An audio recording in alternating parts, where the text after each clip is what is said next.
What's going on, everybody? Welcome to the Quest for 18 podcast. I am one of your hosts, Allan, joined by Jake and Earl. What's going on, chat? What's going on, everybody? And yeah, at least for this one, it should be a short podcast. Not too much news, more speculative in terms of LeBron James. Of course, Luka Doncic has been posting some stuff. We saw some rumors of an extension, but that's not really leaning towards until August. But I don't know, it's getting closer and closer to that maybe eventual extension for Luka. So at least for you, Jake, how you doing, man? Oh, can you hear me? I don't know.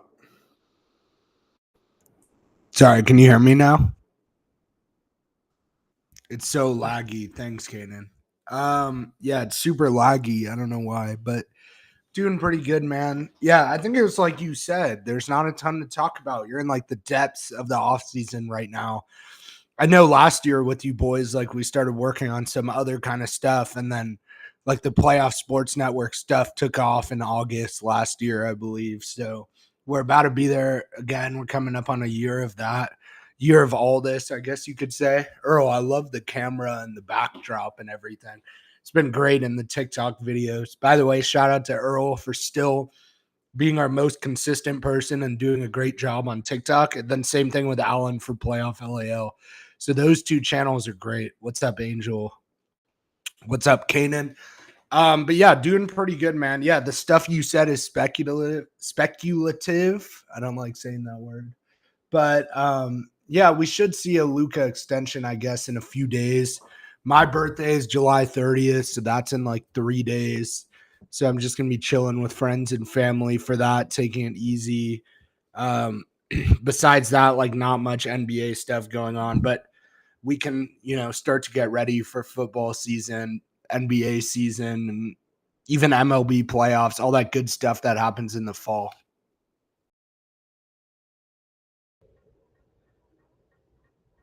All right, I think I'm on mic on. Can y'all hear me? Yeah, I'm excited, man. Always fun talking on the podcast with the boys, of course. And I will say, shout out to them Cowboys, man. We're gonna have a tremendous season. Shout out to George Pickens. Camp's been pretty fun.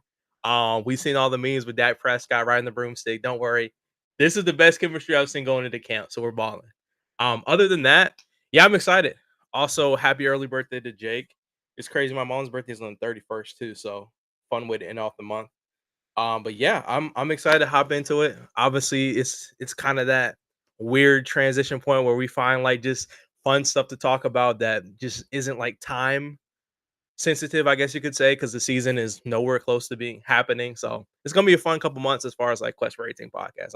I'm locked in. And yeah, like I said, if you guys aren't all like Jake said, if you guys aren't following, make sure anything Lakers news, anything Lakers rumors, anything like that, make sure you follow Playoff LAL on TikTok.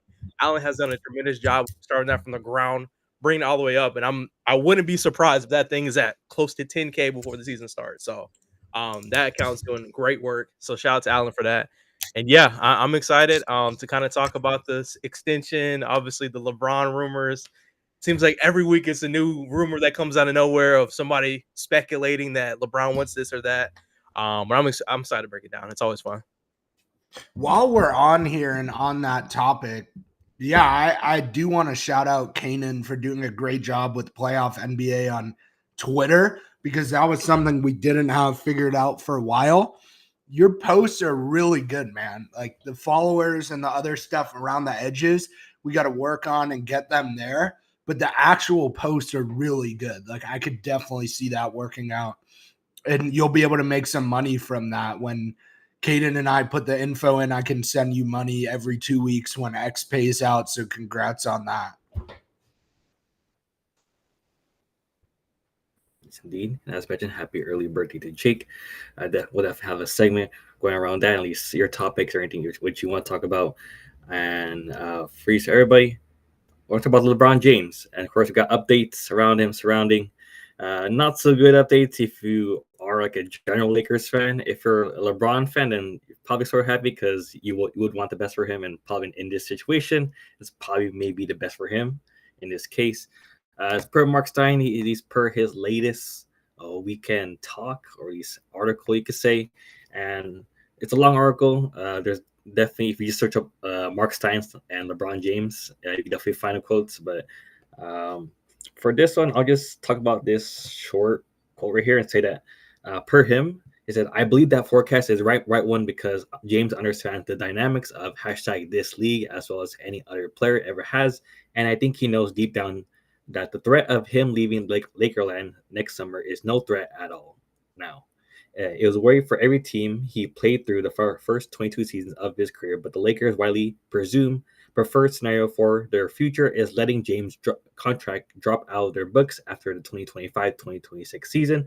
Paul's statement upon announcing the player option decision, which is featured in the full further down, essentially hints that it's understanding if you read it carefully. So, of course, like I said, there's many quotes that revolve that situation, but at least that short one, the focus is on the presumed assumption that the Lakers just want LeBron James' contract off the books by next year. So, these for you guys, what are your thoughts on that, and also these the quotes or whatever you read from Marc Stein?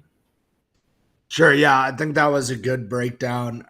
I do like Marc Stein as a reporter, like Jake Fisher too. Like I think they're pretty good.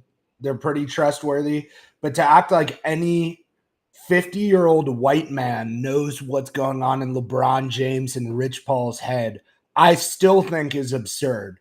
Right? He's on that boat right now. We all just saw today. He was at like Cannes where I was at for the film festival, like at that bar singing Kendrick or whatever.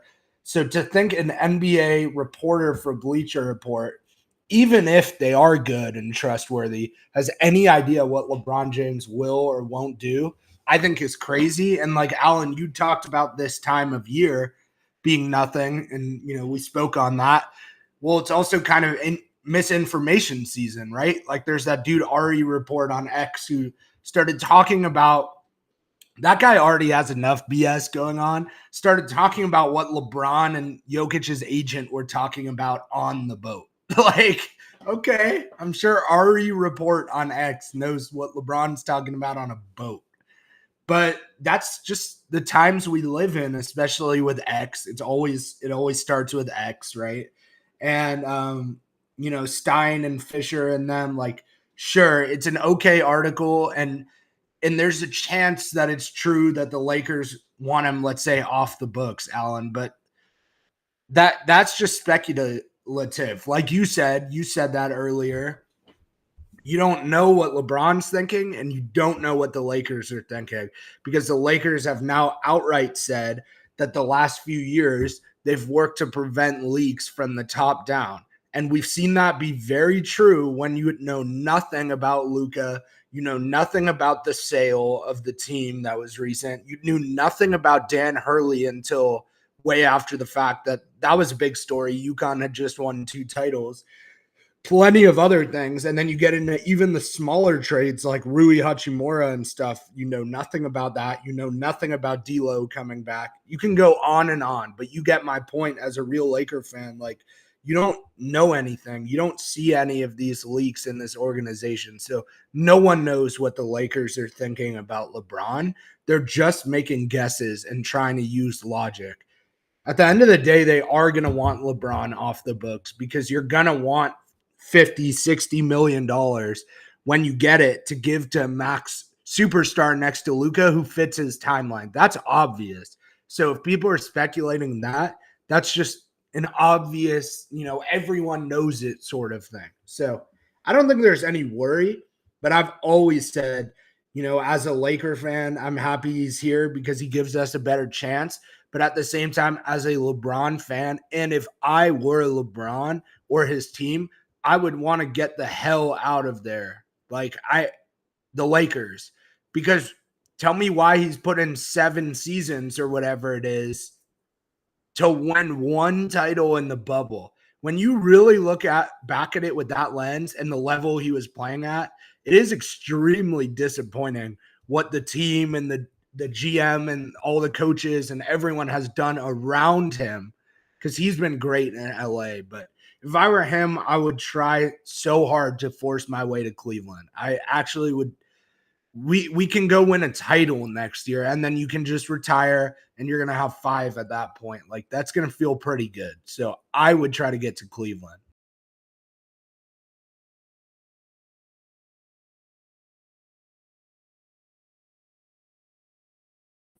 Yeah, definitely Cleveland is sort of a ideal situation going on. I think Lisa Mark Stein talked about how Darius Garland has it's like an invitational golf situation. I think something about like an invitation. I have to reread it once again, but something about around Darius Garland and the dynamics of that. Like I said, like you said, well, it's all speculation, all discourse, trying to create a narrative during this downtime. But yeah, it's just like I don't know. LeBron James is living his life as we've seen, but it's sort of weird in that I feel like Rich Paul is sort of organizing something in the background. Like Rich Paul does not stay quiet in this situation. He definitely has clients during this NBA free agency period where he's hoping to get some of these players contracts, but at the same time, he is talking to teams. And obviously, imagine those teams who are trying to sign free agents are also mentioning to Rich Paul what's LeBron James' availability, what his thoughts, what his feelings are, and so for it's just a back and forth, you could say. Well, I'll just add in before Earl goes, since you just brought up like that with Rich Paul, like I agree because even though everything's speculative, Allan, I think it would be like naive to think that Rich Paul doesn't talk about things like that. And also like we just talked about Cleveland and LeBron. Well, Darius Garland's going to be in that trade. If there was a trade. And I'm not saying he goes to the Lakers, but with the apron situation and where they're at, they're going to probably need 3 teams. So Darius Garland's either going to go to the Lakers or somewhere else. Darius Garland is also a Klutch client. And then you start to realize, like from the top down, how many clients Rich and Klutch have, which is they're part of like UTA too. So that power is a lot. Like we were wrong when we said it was a bunch of BS, like when LeBron got here, that like Klutch had their hands and everything, and that was like a joke. But we were wrong because that is true. And I'm not blaming them. I would do the same thing if I were them.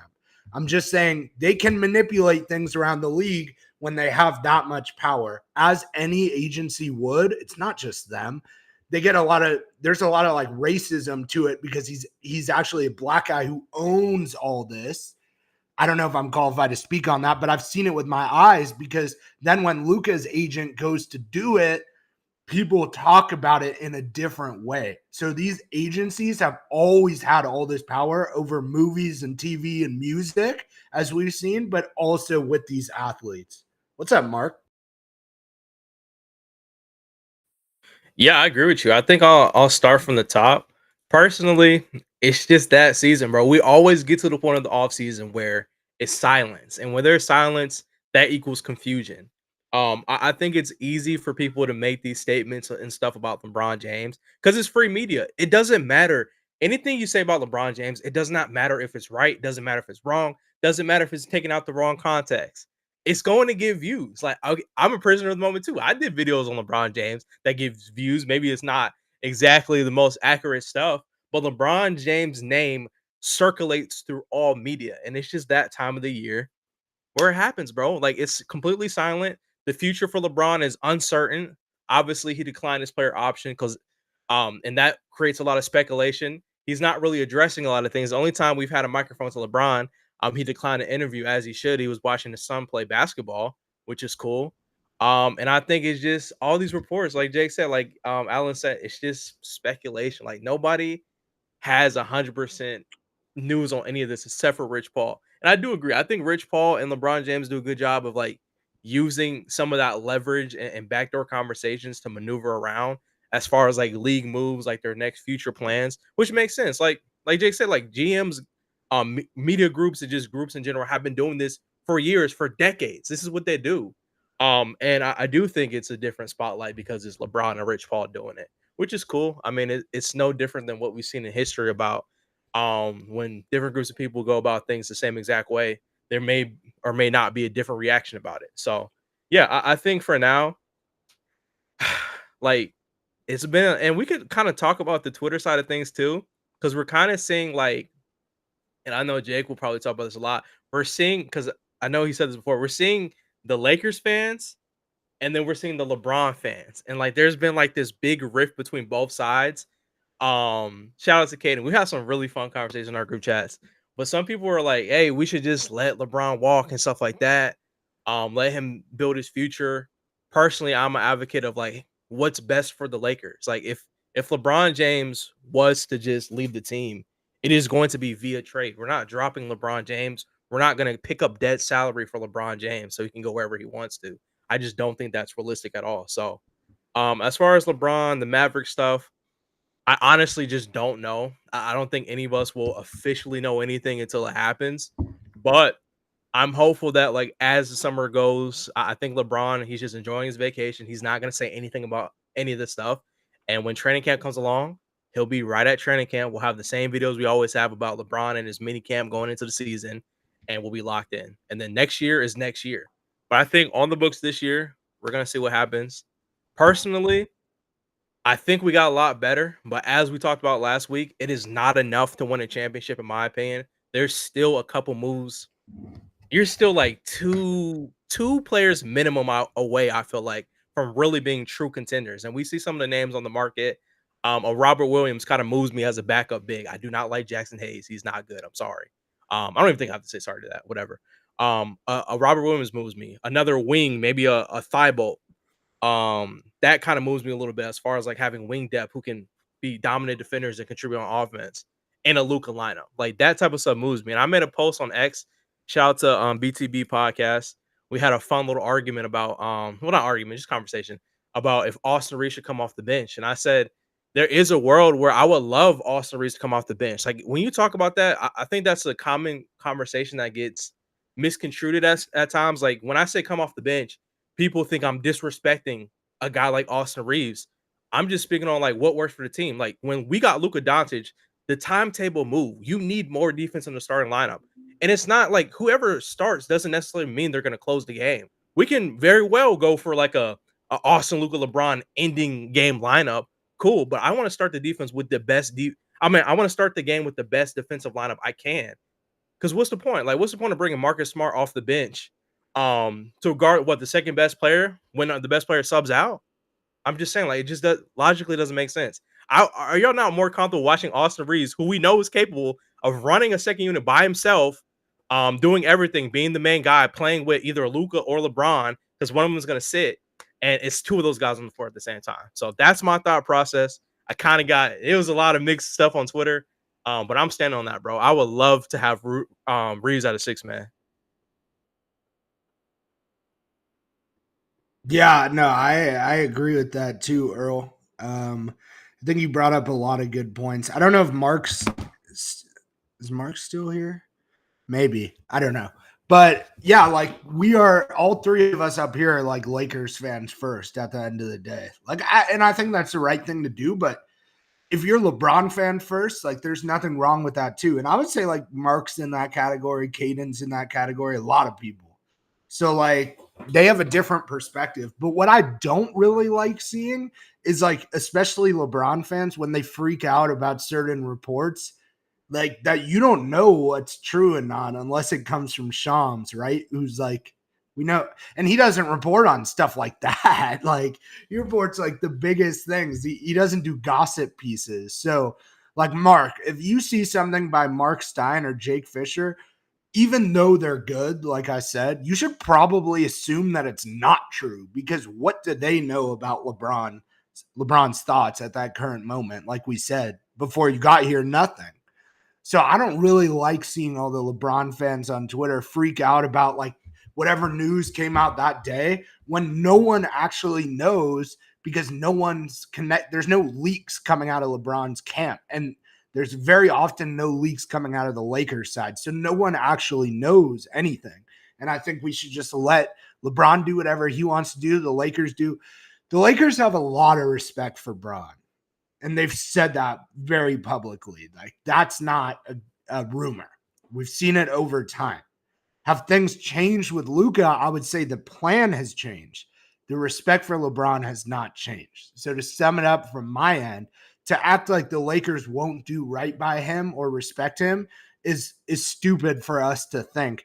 They did it for Kobe, who was there much longer, but at that time in his career, he was far worse than LeBron. Far, like miles worse. So they actually will do whatever LeBron wants to do. We just don't know what that is because it's not out there right now. But I don't think LeBron did anything wrong, and I would really wait to see how it plays out with the Lakers. The only person I trust on how the Lakers feel about LeBron is LeBron, and he will tell us that later. Probably in a few years, we'll get some clarity on that. But that's the only person I trust on that matter. I'm not gonna lie. I'm like storming ideas inside my head. I'm thinking about like if it's like we have a Lakers fans versus LeBron's fan discussion or such debate of like, what's your thoughts on LeBron James' tenure? Like, was it a successful tenure or was it like unsuccessful tenure? I got like an idea of like, at least I can ask this now. Like, do you think like the Lakers organization would try harder if kind of like reversed it in that Kobe Bryant was in this situation? Like, what are your thoughts on that? Like, would the Lakers try harder if Kobe Bryant was in this current Lakers team? And like, would they make the same trade? Like, would Rob try harder? Would ownership, etc.? Yeah, but they have less reason to because of how bad he was. I hesitate to use that word because that's probably my favorite player of all time. But it was post like a horrible injury that at that time, even over like a little over 10 years ago, people didn't come back from that. So there was no point to try. And you also, Allan, you would have had to start from the ground up, like everyone off the team. You don't have the players to stockpile in a trade that you did even a few years later, if that makes sense. Like once you had Lonzo, Ingram, Hart, and Kuzma and all the picks, you were able to get AD, but that wasn't the situation. And then they also knew like he couldn't be a 1A superstar. So I think it was kind of like people say like the Lakers don't try around LeBron recently, and I do get that. I do get that sense a little bit, but they really didn't try around Kobe. They just said, let's let it ride out and whatever. And it was a different situation. I thought he was a shell of himself, and he would probably agree with that, to be honest. So I wouldn't say that they would try, but if Kobe was playing at this level that LeBron is right now, they would try harder for Kobe. It's like the 20 years of service on the team, the relationship with Jeannie, the relationship with Dr. Bus, the relationship with Magic, everything going. It was like Kobe and Magic are the two of the best examples over LeBron that they would do anything they asked more than if LeBron asked, basically, for this team. And then your other question, I don't know if it's a failure. That would be really hard to use that word. But I do think in 2018, getting him and then getting AD in 2019, if you said we walk away with one bubble ring during COVID, everyone would say that sounds like a disaster, right? If we're being unbiased, you expected a lot more with LeBron, even at that age, and AD, and like the team in general. But LeBron's individual play could not have gone better. I stand by that forever because even the stuff he's doing this season or the stuff he will do next season, you cannot replicate that with any other 40-year-old. He's going to be 41. There's no player you could throw in that situation and do better. I just feel like everything they did around him since about 2021, they tried. That's what people forget. It was not just 2020. 2021, they tried to win, and the team got better in terms of names, at least. And then you needed that crazy LeBron injury and AD injury to not win back-to-back. And then after they made the mistake with Russ going into 22, they were not trying anymore the way they should have to win a championship with LeBron and AD again. So now we're in this situation where all we have is one, and he's going to be a Laker for 8 seasons if he plays with us this year. Yeah, I agree with you. I think you made a lot of good points, and I'll just add on to it. Like, you're right. We a potential chance to go back after a retool roster. One Solomon Hill away from potentially having one of the best seasons we've seen from LeBron James, just period in his career. I feel like in general. So it sucks. Like I think I agree with you. As an individual player, I think LeBron James had a tremendous career as a Los Angeles Laker, regardless of just the one championship. And I would argue like he's fought the hardest. There's been times where we've asked Anthony Davis to step up. AD to me, I'm sorry, Marc. I know you're in here, Marc. It's gonna get a little choppy for a second. I'm sorry. But Anthony Davis is kind of who I'm disappointed in more.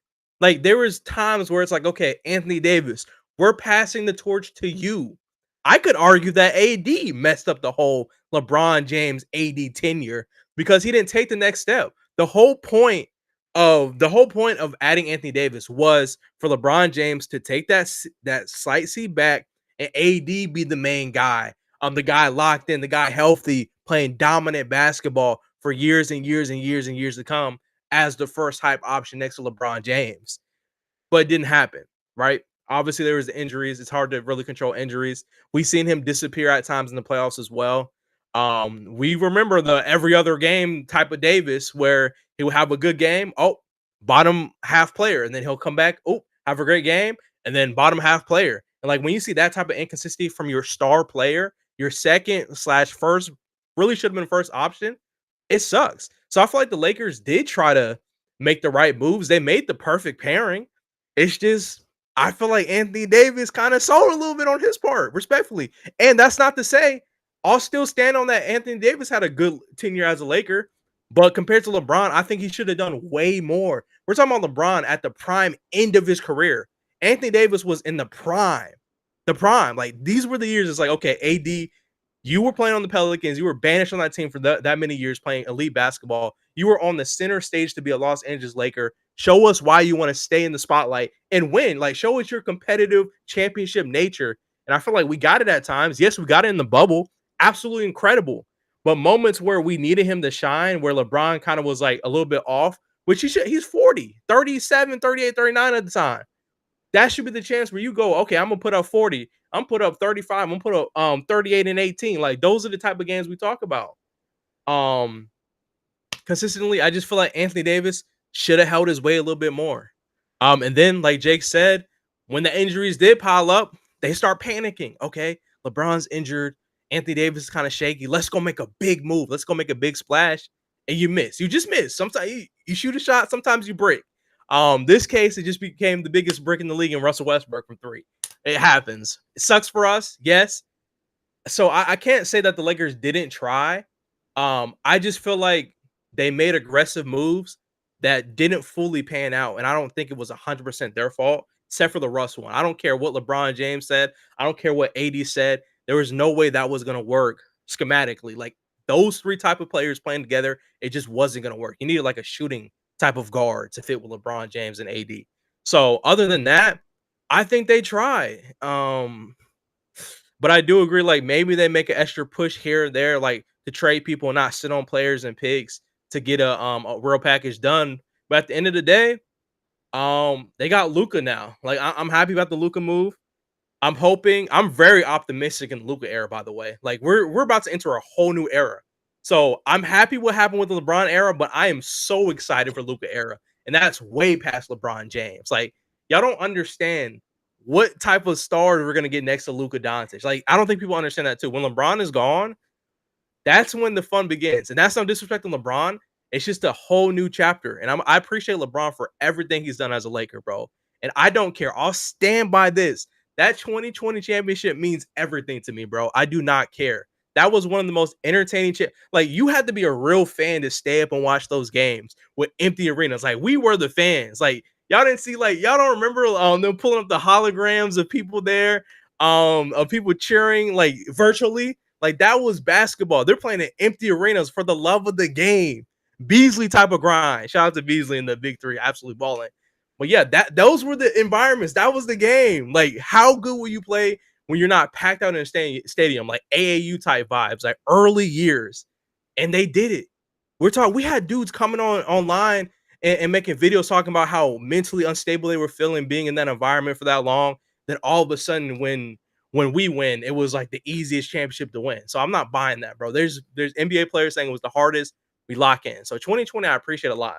One of my favorite finals runs in recent history. Absolutely incredible what LeBron and AD were able to do. I just wish Anthony Davis could have done it a little bit more consistently. That's all. But you live and you learn. We won a championship. I don't think it's complete failure. You can't call a tenure a failure when you win a championship. Was it a little bit underwhelming to people's expectations? Maybe so. But I think it's on both parts of like the roster construction and I wouldn't even say roster construction. I think they did a decent job of trying, but it's just like at the end of the day, health is everything, right? We could be having a different conversation if LeBron doesn't get hurt by Solomon Hill on one of those years, or Anthony Davis doesn't go out for injuries in 2 seasons back to back. Like we could be looking at 2 to 3 rings. Like let's just be real. Yeah, again, I think you brought up some great points. I think it's an interesting discussion, but I think one thing you said really stuck with me, that you said like AD sold on his part, and like there's this discourse in Lakers Twitter of like don't blame AD is where we're at right now because of the trade and stuff. Like I think a lot of people feel bad about that, like maybe feel like we did him dirty. And then Kaden said this in the chat, that he thought he was a power forward. Right, Kaden? I think you said that above somewhere. And obviously that was, that was a big topic of discussion. Tell me how you're a power forward when you've gained that much weight. You already should have been a center, besides for when the NBA was a different place in 2012. Why did you think you were a power forward in 2023 or 24 this season? Why did you think that? Like, that was a big issue. It turned into a big issue, right? It really did. And then there were Laker fans on Twitter saying AD at the 4 was special. Like, sure, in 2020, it worked based on that team. But what we saw in years after, it makes no sense, especially because LeBron, and AD never said this, LeBron at his age, with his lack of speed that he can put in every night, especially defensively, he was a power forward, not a small forward. That felt obvious to me too. So that's another factor there. If you're both going to start, LeBron at power forward, AD at center. Okay. The other thing is like the injuries.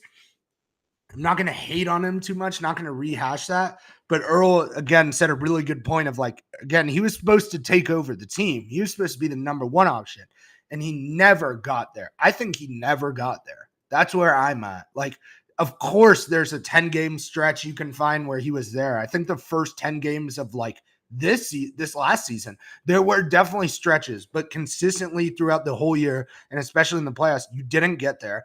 And then after you trade AD, and Luka was not, it was the worst version of Luka you'll ever see again. We all know that, with his weight and the injury that he had in Dallas and being traded out of nowhere. Worst Luka you'll ever see. Lakers finished as the 3 seed, and people forget already, okay? That would be the highest the Lakers have finished in the LeBron AD era every year minus 2020. When they were the 1 seed and the season was short, but they would have been the 1 seed. Besides that, the Lakers were never that high. In fact, the Lakers were 7 or 8 or whatever in the play-in for what, like three years in a row there. So I think AD, the LeBron AD era and the LeBron Lakers era says a lot about AD. And in my opinion, AD won't be remembered that kindly in NBA history. Like, you can be sad about that. This is not, again, this isn't really like hate on him. I don't think he'll be remembered kindly, because despite having like the most talent ever and the most talent possible and being one of the best number 1 overall picks, you were unable to do anything in New Orleans. You had one amazing year in playoffs with LeBron. After that, everything was a disaster. You got traded for Luka, and they're probably not going to win again, and they're relying on him to be a number 1 option. They do have an amazing team. AD's an amazing player, but 2018 will never be. Yeah, like 2018 AD, for example, even before he was a Laker, like he has never been that guy. I would say including 2020. I don't even think he was that guy, but that's up for debate. He'll never be that guy again. He's already 33 or whatever. So I do think like his career going the way it's gone having almost as much talent as and hype as LeBron when he came into the league is extremely disappointing. And that LeBron AD era is kind of defined by AD. But in terms of optimism, as Earl said, the Luka era, there's going to be multiple championships. I'm like very sure of that. And of course, that's reliant on another superstar plus a really well-built team. Yeah, 2 to 3. We have 10 years with Luka right now. If all goes right, 10 years. 2 or 3 is probably where I sit. 2 or 3. And the fact that LeBron is going to finish with 1, unless things go like extremely right this year as a Laker, is really sad. And I really don't like what's happened in the LeBron era the more I think about it. I'm just saying, man, I'm not gonna be delusional, but man, how crazy would a championship be this year though? Like just think about it. Like, and I know we kind of talk about it a lot. Well, I think I'll say this. I think we're downplaying how good the roster got. Like, I understand. Look, I understand every team in the West has got better. The East is pretty much wide open for those guys. There's a lot of injuries over there. But compared to last year, bro, all we lost was DFS, correct? I think that's it. Trey Jeminson's not a real player. He's an AI. All we lost was DFS. We gained Jake LaRabia. We gained Mark Williams. We gained Marcus Smart. And I think that's it so far. But those 3 guys, and we only lose DFS. That's a major W. We fixed a lot of gaps, not all of them. I will say, Aiden, my fault. Aiden, I didn't mean to say Mark Williams, my fault. Aiden, my bad. Aiden, way better. Sorry. We got Aiden, my bad. DeAndre Aiden. Huge upgrade. Like, we're talking about, we had a lineup where we let Rudy Gobert have like 28, maybe even 30 points. I don't even remember the game because we had no playable center. Aiden is not letting that slide, bro. I don't care how bad of a defender everybody wants to say he is. I don't care. We couldn't get a rebound. We had possessions where teams were getting 4 or 5 offensive rebounds in a possession. Like, we would just look like somebody go for a board. We have moments where we just see LeBron. If LeBron doesn't go for an offensive rebound or any rebounds, everybody's just looking at each other, wiping their hands off.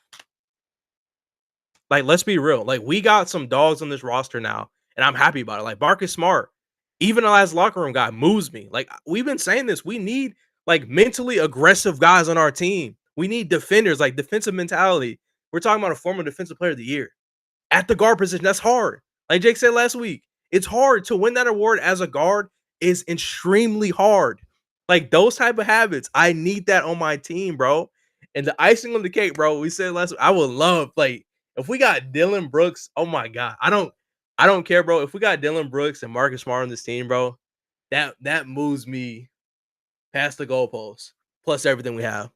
Just being real. But yeah, I'm happy with what we got. I think people are underplaying the roster. I do still agree. We are a couple moves away, but delusion aside, I like what we got.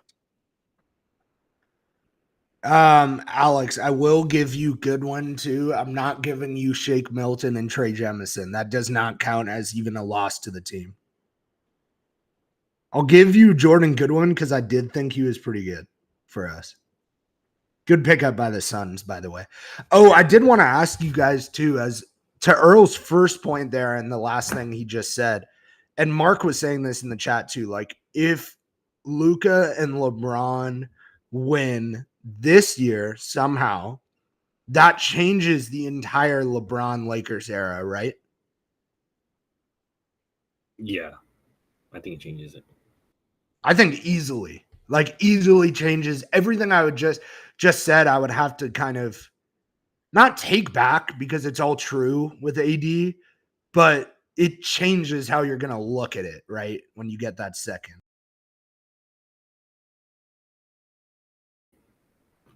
I think I say like plain and simple, like for me, LeBron James, he mentioned, and also joining Lakers, it's winning championships, and he's only won 1 championship. So if he wins one with the Luka, then I definitely count that as 2 championships.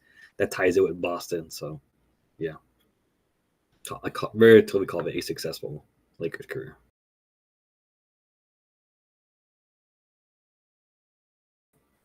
And also we got at least another question from Mark. Said, can LeBron get another one realistically? I say At this time, no.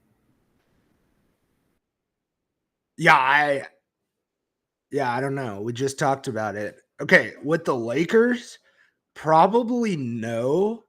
Assuming that Luka needs like this kind of reset and another superstar, and that either comes next summer. It's not even going to be a free agent we get, I think. I think people are wrong. I think it's more likely a trade. So assuming like they fully go around Luka next summer and LeBron's money's off the books, like even if we won that year, LeBron wouldn't be there. So with the Lakers, probably no. With the Cavs, if he's able to get there, which is very hard to manipulate, I would say absolutely. Absolutely. Because they'll also run through the East and be very well rested. And then you play a young Thunder team, a Nuggets team that got better but has flaws, and then a young Rockets team with KD. But LeBron, like, it's a different KD than it was. Plus, the Rockets are young. Plus, the Cavs would be the best team in the league. So if he goes to the Cavs, yes. Yeah, I feel like, man, that Rocket. Okay, look, since you said the word Rockets, that Rockets team actually does. It kind of scares me a little bit because, I will say when we were doing the early streams in the playoffs, the one thing I complained about was the fact that the Rockets didn't have a consistent score they can go to. Right, I feel like defense was amazing, but they went through like long stretches without being able to create shots. We had plays where we showed it the camera and dang, what's his name? Jalen Green is on the bench with the last 5 minutes of the game because he's unplayable. We had games where Fred VanVleet was shooting 2 days consistently. Yes, he heated up at the end, but by that time you're fighting back. So all your energy is pretty much depleted from everybody else. But like in this world, you have Kevin Durant now. You still have him in. You didn't have to get rid of him. You still got Fred VanVleet. You still got Tari Eason. And the biggest shocker to me is they still kept Jabari and they paid him. Like that was the biggest thing to me. I thought they would have to lose out on Jabari Smith after getting KD and signing all these guys. But you still have that. Then you add in a Clint Capella. You add in a Steven Adams, like really good quality bigs, and you still got Şengün. So it's just like to me, I feel like they're like the new floor as like the deep. I think they're the deepest playable team. Like their bench probably like 6 through probably 6 through 9 ish are easily great, or I'll say good rotational players on like any team, which is really hard to say now in today's NBA, especially with the CBA. Earl, who's better, the Cavs or the Rockets? And it's okay to say I'm not like, but I'll get to my point after. And you have to say by how much too. Okay. I'm going to say Houston by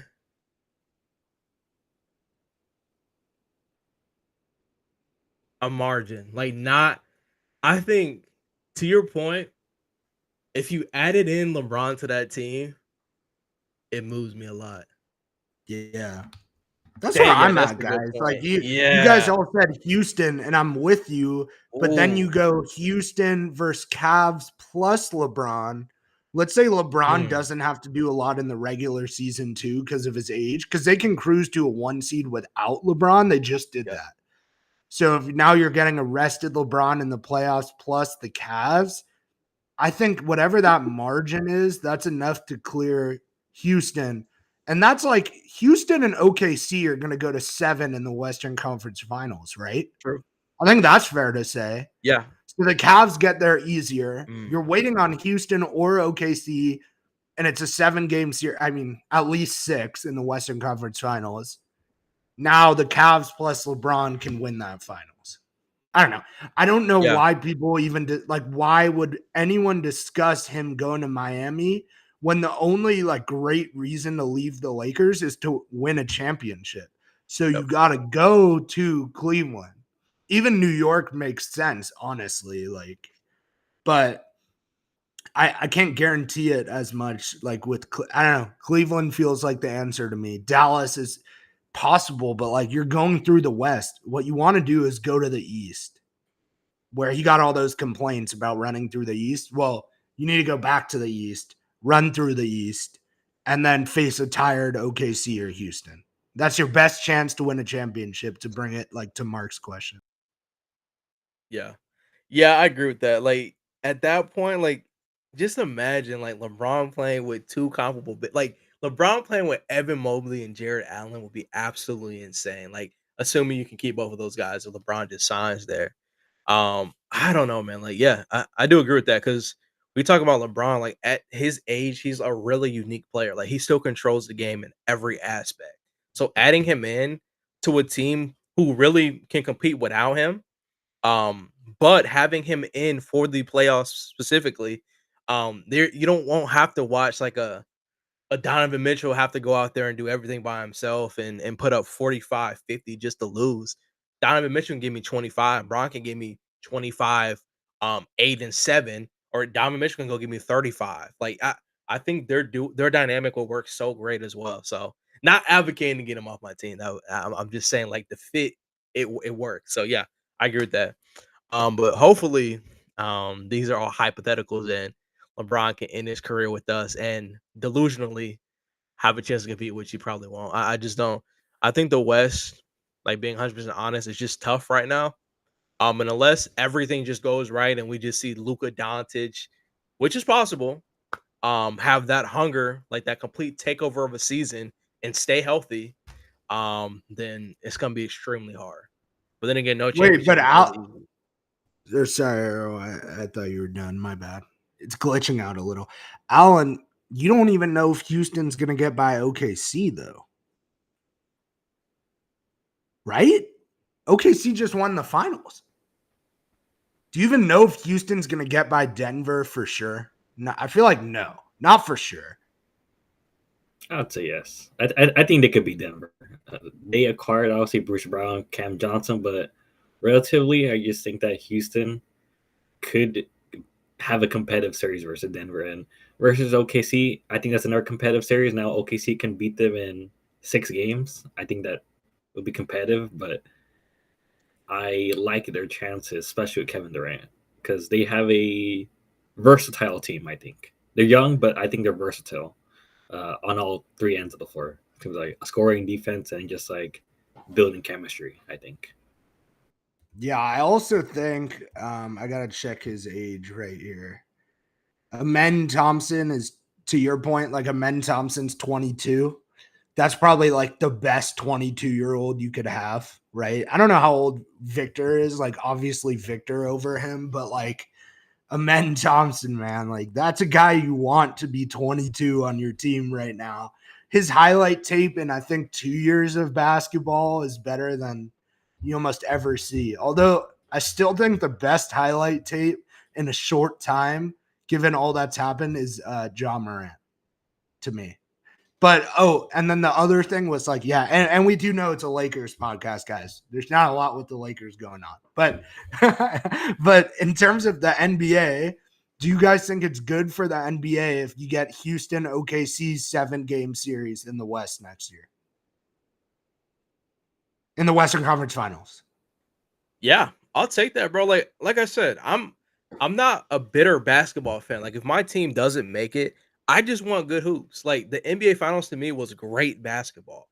I think it was definitely underrated. People try to write it off before it happened, but I swear, bro, I will stand on this, bro. That game was built up to be one of the most legendary game sevens of all time, bro. Tyrese Halliburton 3 quick threes to start the game, talking crazy to the OKC bench. He was going to have like a 40 plus point game, bro. I'll stand on that, bro. He looks so locked in. And that's all I want. Like I want competitive series. I want competitive games. And I think we can get that with the Rockets and OKC cuz to your point, I think they're both okay. Obviously, I think OKC is the better overall defensive team, but the Rockets do have like somewhat of a defensive core that I'm okay with saying like they can probably hold their own a little bit. And I think they're one of the teams that can survive like a OKC punch. Like it's really hard to put a Kevin Durant out of the game offensively. And then you still have an Alfred Şengün. And then we got Amin Thompson who can focus on his defensive part of his game plan to guard Shea the whole game. It's a lot of different options on that team. Okay. Um J Dub's going, he's hot. Let me check in Tari Eason and get some more defensive pressure in a lineup. Like it's just so much creativity with both of those teams. So yeah, I think For me, I'll take it, bro. Obviously, I'd rather have the Lakers in there biasly, but competitive standpoint, 7-game series, I'm rocking with it easily. Also, Kanan just said talk about Laravia, and like, man, it's tough because Laravia is a really good signing. I also think, buying low or taking the risk on Marcus Smart and DeAndre Ayton are great moves for the Lakers. For the Lakers. But, and I know he's kind of half joking in the chat too. I think you guys would agree, though, that when you talk about the Lakers, when you talk about those three moves, Laravia specifically, it's really hard to talk about Jake Laravia when the Nuggets got Cam Johnson, when the Thunder have J-Dub, and I'm just kind of a little bit comparing positions here, like, right? When the Rockets got Kevin Durant and everything else that's happened with a lot of these teams, it's really hard to talk about Jake LaRavia, to be honest with you. That's where I'm at. It's not that it's a bad signing, but what's there to say when there's 3 or 4 teams sitting ahead of you who have better wings? Like, I would love Derek Jones back next to Luka, right? Well, he's on the Clippers bench, and that's a team that's probably ahead of us right now. They'll never win anything. I don't know if they'll ever win. Like, and you guys know I don't like the Clippers at all. I mean, they've never won anything before. They've never made a finals. They're never going to win anything. But I do think, like, regular season wise and team construction wise, they're ahead of us. I think that's fair to say too. So it is really hard to talk about Jake LaRavia, to sum it up, when the Clippers, Nuggets, Rockets, Thunder exist in the West right now. You can sort of say, in a deeper dive sense, and that Jake Laravia's role is going to be scoring. Like, obviously, he's going to come off the bench, play next to Vando if Vando's still there, and it's just like, what was there to expect him? Like Jake mentioned, like every other team, let's say upgraded. The Clippers got Bradley Beal, who may come off the bench or maybe a starter who really knows about that. Houston got DFS, and sort of Jake are kind of that same role of being off the bench, be a 3-and-D guy, and DFS may have the higher ceiling of a 3-and-D guy instead of Jake LaRavia at this point. So it's just like Jake LaRavia he's a needle mover, but he's not a significant needle mover. So it's not hard to boost up Jake LaRavia talk, you can say. No, I agree with you. Well, I said that, but yeah, I agree with you. But why do you say DFS has a higher ceiling? Like, I don't see that at all. If you're saying for just like the 1 year, like next year, then yeah, I do get that. Is that what you're saying? Yeah, just like the 1-year role. Like, Okay, yeah, like Jake got like a 2-year deal, but like his role right now is more important than we could say next year, because the Lakers are going to be in a different mindset compared to now. I agree. I was just thinking, like, career wise, especially with his age, like he's going to have a better career than DFS. Right? Like, he's already showing the defensive signs and 3-point shooting signs that DFS did not get to, really, until maybe he was 32 or 30 or whatever it is. And then LaRavia is like, what, 23, I think, 22, something like that. He may be a better player currently. We don't know, to be honest. We weren't talking about DFS. Like, we were talking about Kevin Durant, J-Dub, like everyone I was saying, Cam Johnson. Like, yeah, LaRavia might be better than DFS next year. We'll see. Yeah. But I think Allan's right that, like, you said a higher ceiling, but I almost see it as like higher floor, because like there's certain things you can trust with DFS that you don't know if you're going to get out of LaRavia next year. Right. And DFS is established, but good. LaRavia is a great signing. Again, don't get me wrong. Great signing. 2-year deal. I like it. Yeah, I was about to say, look, to all my sports cards collectors out there, bro, I'm up there and in that market. I am buying the low stock on I almost call him JJ LaRavia. That's funny. On Jake LaRavia. I'm telling you, I just have a good feeling about this kid. He's 23 years old. Like Jake said, like Allan said, he still has room to grow. Like, he's still very much in his youthful ages in the NBA. And I feel like with the Lakers, there's always opportunity, especially off that bench, because I'm assuming he's going to be a bench player for us. I think he could potentially I'm gonna overhype it because this is a Lakers podcast. Who's to say he can't have one of those explosive 1-2 seasons and have some type of Reeves development? We already know Reeves is on a little bit on the older side. I think he's what, 27? I forgot what age he came into the NBA. I can't remember. But given the right opportunities off the bench, I'm assuming he's going to come in at that wing spot. If he's subbed in after Rui Hachimura, he's going to get a lot of easy open opportunities, assuming he's playing in either a Luka Reeves lineup or a Luka LeBron lineup or a LeBron Reeves lineup. He's going to have every opportunity to get easy catch shoot opportunities. So for me personally, I know this game. Look, I'll give y'all an example. Shout out to Austin Reeves. I bought this rookie card. I think That's I bought it fire. the second year. I got this for $60. I checked today. Now this is one just sold yesterday for $500. So we're buying low in stocks. We're holding and we're selling high. So shout out to Jake LaRabia. I will be investing in some Jake cards once I find some. Well, not this Jake. If he had cards, I would buy his. But Jake LaRabia cards will be bought. I'm buying into the stock. I just saw a video on a very different note, but former Laker. Like everyone's talking about Jay Huff recently.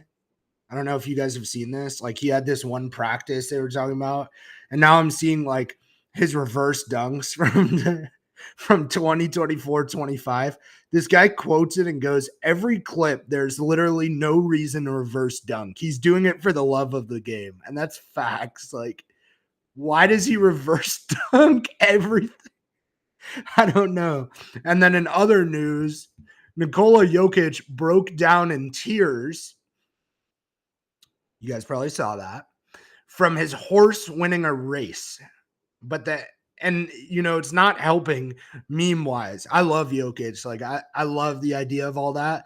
But yes, he did not seem enthused with winning the NBA finals. He broke down in tears during a horse race today or yesterday. Oh, and also from Europe, Luka, to keep it more about Lakers, we always can say this, but Luka looks way skinnier.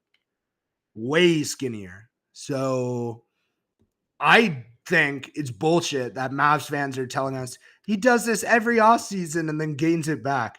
No, we've never even seen him be as heavy as he was with that injury and with the trade coming over. So that's not true. He was actually in good shape for the first few years of his NBA career anyway, so I have no idea what they're talking about. This is a one-time thing. All that's going to be resolved. He's in better shape now, and he plays in the Euro basket thing, I think at the end of August. That's how it was. So keep an eye out for that. It's like all the European countries like have a team, and we'll see that. Yeah, he does. He has a different motivation. I agree. And he had that motivation when he was a Laker this year. For example, like we go back into Dallas and he has 44 and whatever it was. People forget about that. But Kaden also, he was in bad shape and that held him back. And in the playoffs too, in a way versus Minnesota. So now that he's in good shape, plus with that motivation, I don't know what the Lakers are going to do, but it's a good time to call this prediction now. We've always done predictions on this show. Shout out to you guys. I would say there's a very high chance that Luka wins MVP next season because clearly we're not just going based off seeds. I know Shea was the first seed, but Jokic was not one of the highest seeds a couple times there. He was just the best player, especially offensively. I think there's a very high chance Luka wins MVP next season. If we're also talking about LeBron James, he was always near the top 5 of MVP conversations, and the Lakers, prior to being a third seed, were like relative fifth seeds throughout that time until they went to the third seed. So just the people and social media care about your play. If you're playing at a high level, you're more likely to get that recognition per se. So I think Luka Doncic will be a top 5 player. I put that in the playoff LEL, and yeah, he just performing great so far. I'm loving Luka, looking slim, and hopefully averages a healthy 30 points in the Eurobasket. Yeah, I'm with it, bro. Like, I don't care what anybody says. This is the real deal Luka, bro. Like, he is locked in mentally. He's reading the comments. He has all the Mavericks, all the craziness the GM was talking. Nico Harrison and all the guys, the owner. He has it saved on his phone. He listens to it while he works out. He's a sicko. So I know Luka Doncic is locked in. I'm excited to see him play for his European team as well. I'm excited to see what that looks like. I don't know when those games start. Somebody probably in the chat knows, or maybe Jake or Allan does. But I'm excited to see him actually lock in and play basketball because it's been too long, even though it was like kind of just recently. But yeah, shout out to Luka. I think it's gonna be a tremendous season.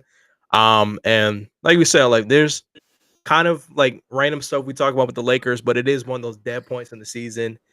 It's hard to have a whole dialogue about Jake LaRabia and Marcus Smarts of the world, which I love both of those guys, great additions. But we'll see what happens, bro. Preseason, whenever that loads up, we'll be locked in on some real reacting content, which will be fun. Yeah, I don't know, Earl. I thought it was like around August 28th or 29th that I saw them play. They play like the second day of it, so there were some other teams the first day when I looked into it. Also, probably another good time to say this, guys, but like I know we kind of liked the idea of JJ Redick last season as we were talking on the podcast. It's probably a good time to call out, though, that like JJ is one of the best coaches in the NBA. Because one of the first times in a long time with the Lakers, I wasn't worried about coaching anymore. And in fact, the way they built the staff was really good too. Having Nate and having Scott, who were former head coaches, be assistants, plus Lindsey Harding, who was a G League Coach of the Year, plus Bo Levisk and who's the other guy from the Hornets? Bob something. I don't know. They have a lot of firepower on that coaching staff. And we were wrong about them. And Bob Byers, thanks, Kaden. They got us to the 3rd seed with so much turmoil and change. I just want to say props to that. And the last thing I want to hear, because coaches always get criticized for like not playing certain guys, especially young players. But he didn't have that issue with like a Max Christie when he was here. If there's like a Dalton Connect fan out there who's complaining he didn't play Connect enough at the end of the season or the playoffs, that was the completely correct decision, clearly, about Dalton Connect. And we saw on defense, he couldn't guard anyone in the NBA. So, yeah, Redick, yeah, I think, Kaden, you have a good point. I think Redick teaches you how important coaching is because the difference of where we sit now with our coaching staff now versus Darvin or Luke Walton was definitely in that. I forget who else. Like I thought Frank Vogel was pretty decent for sure. But besides that, like where we sat with all these coaches and then now I can feel good for like a decade plus, I would say right now, which is a very new situation for the Lakers. And then unfortunately, like you see these coaches like the Knicks firing Tom Thibodeau and like hiring Mike Brown was a big thing earlier this summer. Like they're not in that situation we're at. They're not going to have Mike Brown for 10 years. They're going to be disappointed this season or next season and fire Mike Brown and start over. And the Lakers were in that cycle for a long time. Better part of 10 years when you minus Vogel's stint with us. And then, going back to Phil Jackson, we talked about this last year, guys, but like we're finally in a good position. So I don't want to really hear complaints about that.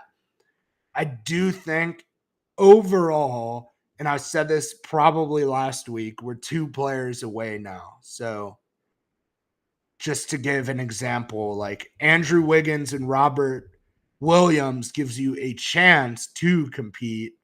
That does not guarantee you beat Houston or OKC or anything like that.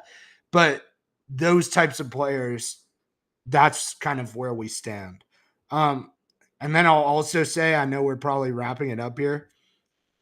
I see the Lakers 2K ratings on Twitter. If this is real, Kanan's been funny kind of posting fake ones, but if this is real, Luka 96, LeBron 96, that's already messed up to me. There's no world where LeBron is the same as Luka. Austin Reeves 87, feel really good about that. DeAndre Ayton 83, I think that's more than fair.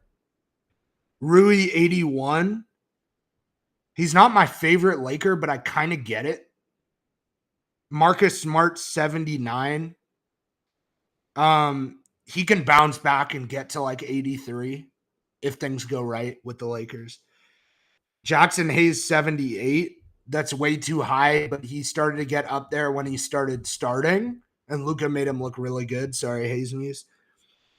Vando, 77. I guess that's fine. If he was 74, I wouldn't blink. Gabe, 77. I think he's more of a 71. And then Dalton, 77. I probably say 75.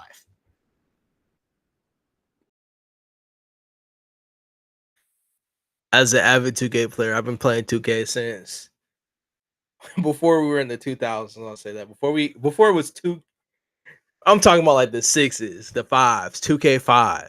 Okay, 2K1 is crazy. Let's relax. Let's relax. I did play NBA Jam. Yeah, NBA Jam's what's up. That's You do NBA realize Street. that was in the 2000s, Earl. No, I know. I meant before it was like 2K20, whatever. But yeah. Yeah. I played all those. NBA Street, all those. When 2K had a football game, that was legit. I still have that disc, by the way. 2K football was better than Madden. I'll stand on that. We ball. But I will say, first of all, Luka should be at least a 97 on the generous side, accounting for injuries this season. But realistically, 97, 98 range. LeBron, I think he's fine at 96. Austin Reeves, I think he's good. What do you say, 87 for Reeves? Okay, 87 is cool with me. 88 would be that's cool. That's like that's what's up. I mean, dude was averaging like 24 points a game for half the season. We ball. We'll take it though. 87 is very respectful. Jackson Hayes should be a 70. Okay, 70. I'm being generous. 70 maximum. I mean, if you think about attributes in 2K, bro, all he does is dunk. That does not equal up to a 77. Maybe a block. You'll give him a decent block, like a 70-something block. Cool. But that does not equal up to a 77. He does not do anything else. He doesn't rebound. Rebounding adds a lot to your attributes. He doesn't do that. He better not have more than like a 60 rebound on both ends, offensive and defenses. Come on. Let's lock in. Vando, he don't play. I don't know, bro. Vando doesn't shoot. I'm guessing it's all defensive attributes. Maybe I don't even know if you can put a standing dunk. Maybe I don't know. Maybe like a 68, 70. I'm cool with Marcus Smart. It makes sense. Who else was Gabe Vincent? I guess Gabe. I guess. I would probably bump him down to 75. I think that's respectful. 75, 74. Everybody else is just probably. Oh, don't connect. Oh. You said 77 for Connect?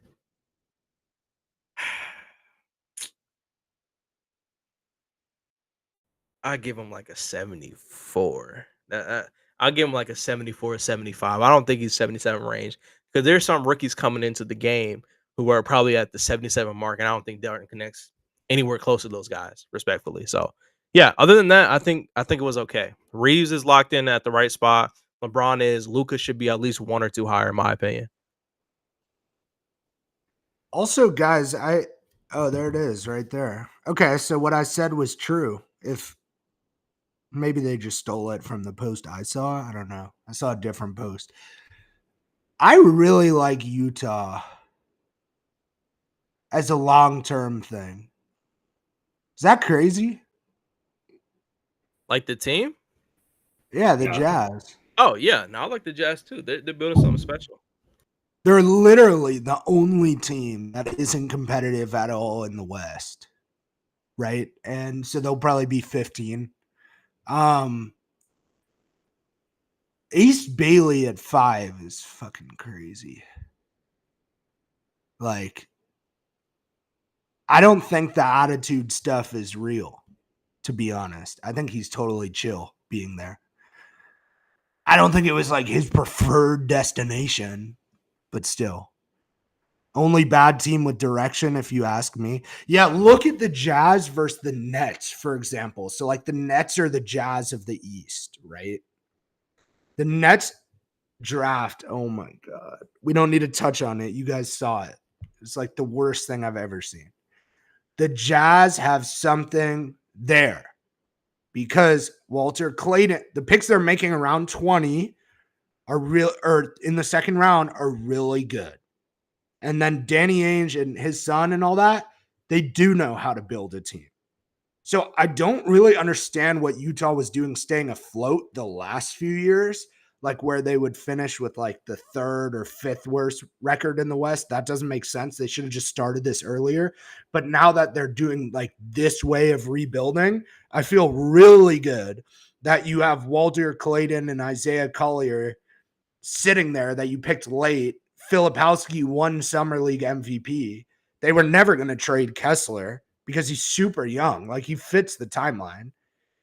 And then you get Ace Bailey. And then the crazy thing is, like I said, they're going to be 15th in the West, go into next draft with the best odds, them or the Nets, to get the number 1 pick.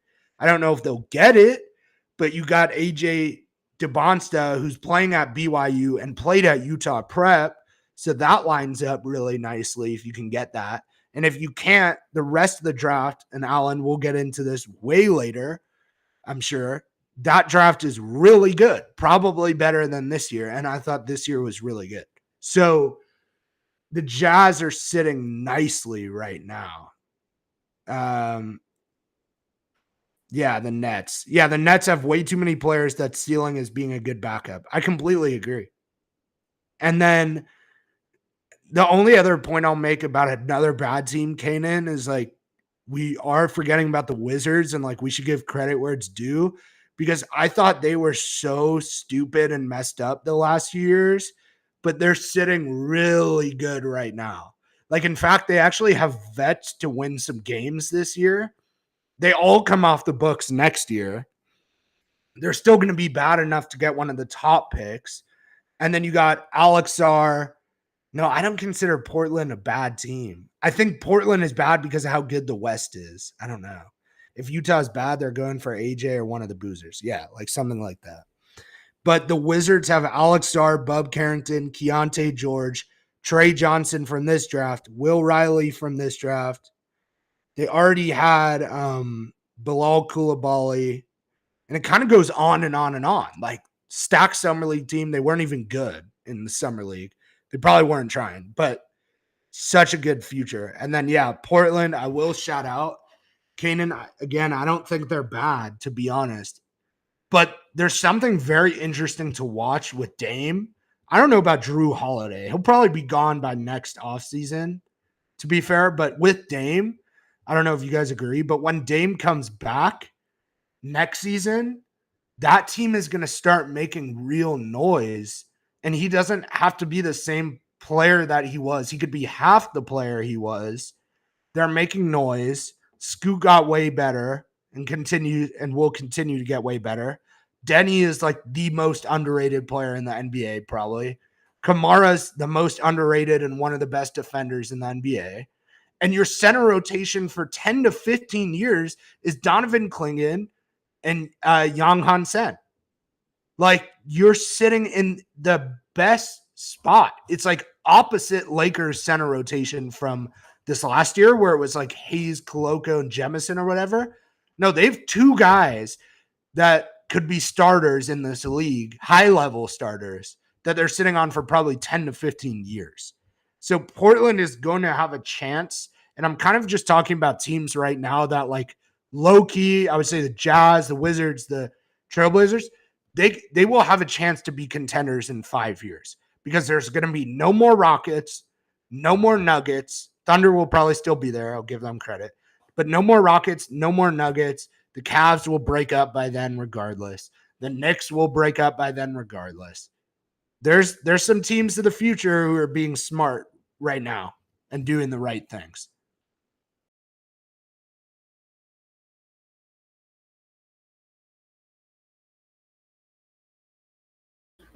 Yeah.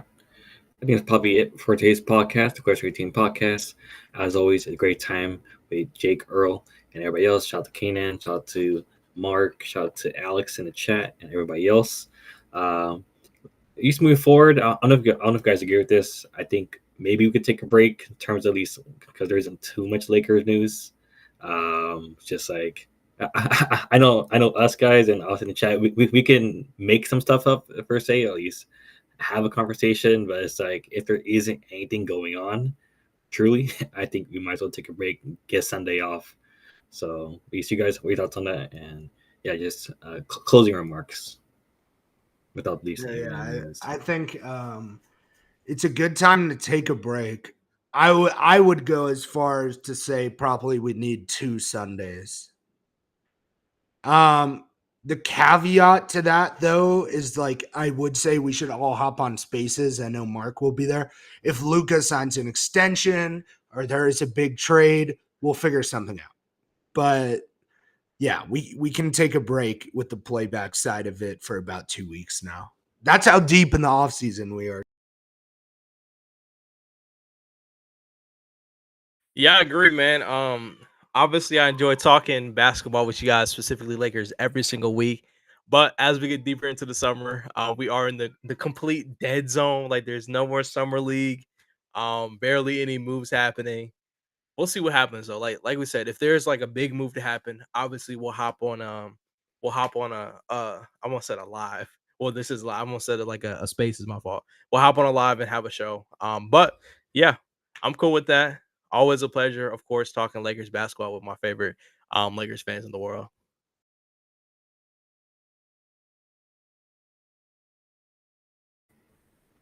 Yeah, Shaw Cal. I think you're a new person here.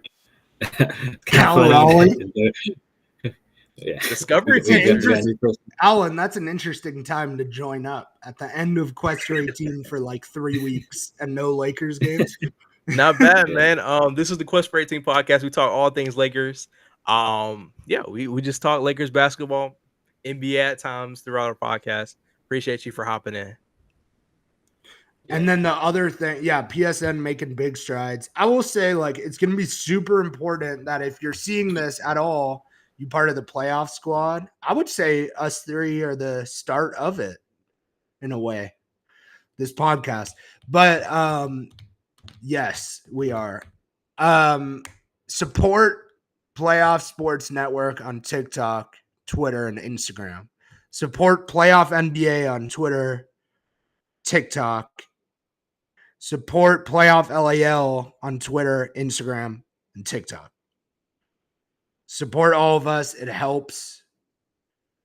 Playoff MLB soon. Yeah, playoff MLB coming soon. Playoff NFL coming soon. We got to straighten things out. We got to make sure they're right. Huge shout out to Kaden for sticking with us, though, and Marc. And Kaden, great job with the account. So support all those accounts. We got big things coming.